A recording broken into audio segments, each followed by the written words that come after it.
17 বছর কারাগারের ফ্লোরে ঘুমিয়ে হঠাৎ অসুস্থ হয়ে পড়েছেন সাবেক স্বরাষ্ট্র প্রতিমন্ত্রী লুৎফুজ্জামান বাবর।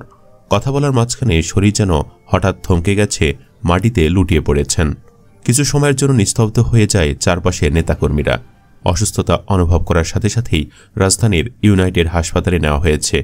তাকে হাসপাতালে আনা তার কর্মী ও ব্যক্তিগত নিরাপত্তা রক্ষীরা জানান, রাত 8:30 নাগাদ নেতাকর্মীদের সঙ্গে মত বিনিময় চলাকালীন সময়ে হঠাৎ করেই বুকের বাপাশে ব্যথা অনুভব করেন এবং একই সঙ্গে শ্বাসকষ্টের সমস্যাও অনুভব করেন।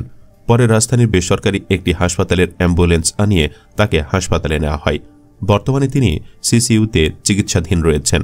এর আগে সব মামলা থেকে খালাস পাওয়ায় গত 16 জানুয়ারি দীর্ঘ 17 বছর পর কারামুক্ত হয়েছেন বিএনপি নেতা ও সাবেক স্বরাষ্ট্র প্রতিমন্ত্রী লুৎফুজ্জামান বাবর।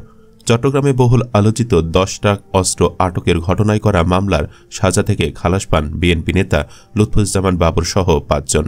ডেথ রেফারেন্স ও আসামিদের করা আপিলের উপর শুনানি নিয়ে হাইকোর্টের বিচারপতি মোস্তফা জামান ইসলাম ও বিচারপতি নাসরিন আক্তারের সমন্বয়ে গঠিত বেঞ্চ এই আদেশ দেন। এছাড়া গত 18 ডিসেম্বর 10 ট্রাক অস্ত্র আটকের ঘটনায় দায়ের হওয়া চোরাচালান মামলায় ফাঁসির সাজা থেকে খালাস পান বাবর। 2004 সালের 1 এপ্রিল CUFL ঘাট থেকে আটক করা হয় 10 ট্রাক ভর্তি অস্ত্রের চালান। 2007 সালের 28 মে আটক হন লুৎফুজ্জামান বাবর। এরপর বিভিন্ন মামলায় তার দণ্ড হয়। এর মধ্যে 2টি মামলায় তার মৃত্যু দণ্ডাদেশ হয় এবং একটিতে দেওয়া হয় যাবজ্জীবন কারাদণ্ড। বিচারিক আদালতের রায়ের পর 2014 সালের 6 ফেব্রুয়ারি মামলার নথিপত্র হাইকোর্টের ডেথ রেফারেন্স শাখায় পাঠানো হয় এবং তা ডেথ রেফারেন্স মামলা হিসেবে নথিভুক্ত হয়। একই সময়ে সাজ্জার বিরুদ্ধে হাইকোর্টে আপিল করেন দণ্ডপ্রাপ্ত আসামিরা।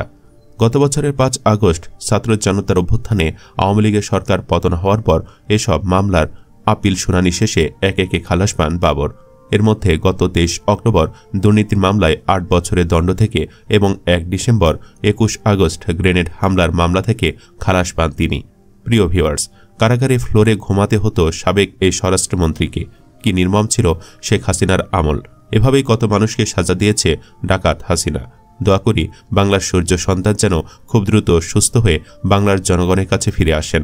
বাবরের সর্বশেষ আপডেট পেতে আমাদের চ্যানেলটি সাবস্ক্রাইব করে সাথেই থাকুন। ধন্যবাদ সবাইকে।